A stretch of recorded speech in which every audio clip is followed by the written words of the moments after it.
The Hays County Jail trying to get a handle on the spread of COVID-19 behind bars. The facility went from one case to more than 50 in a 2-week time span. As of today, 40 inmates have tested positive, in addition to 11 staff members. KXAN investigator Aaron Cargile has more on calls for the release of inmates and the challenges facing the sheriff. This caravan of protesters hoping to be heard by Hays County commissioners during their meeting Tuesday. The honking was an effort to help those locked up in the Hays County Jail, where COVID-19 is spreading. What we're asking is they release as many people as possible and use whatever mechanisms to do so. Karen Munoz organized the event. She says she's had numerous family members incarcerated in the past and has been fighting for inmates' rights for years. And your main fear for those inmates who are in there right now, what is the fear?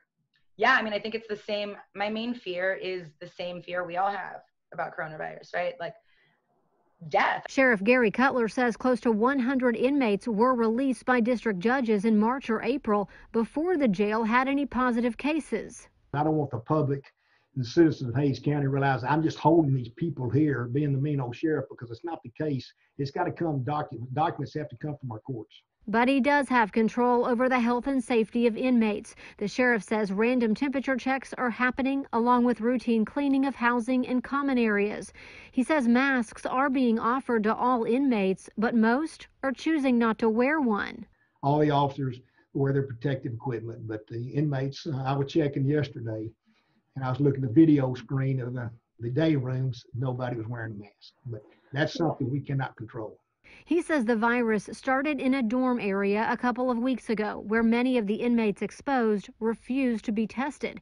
But recently, he says more are volunteering. Another challenge. You can get tested, and 30 minutes later, you might be infected.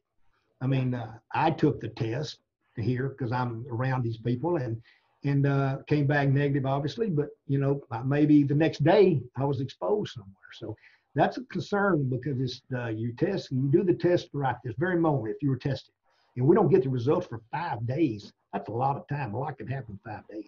Aaron Cargile, KXAN investigates. So far, about a third of the inmates have been tested. Test results for 24 people are still pending. The sheriff said they're not able to test all 300 or so inmates. Another issue has been waiting 3 to 5 days for results. Aaron also reached out to the Hays County District Attorney, asking if there are any plans to release more inmates. He said he'll get back to us as soon as he can. Travis County has been sending us weekly COVID-19 updates on its inmates and jail staff.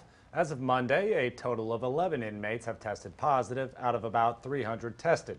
When it comes to corrections staff, 22 have tested positive out of just over 100. We have not yet heard back from Williamson County.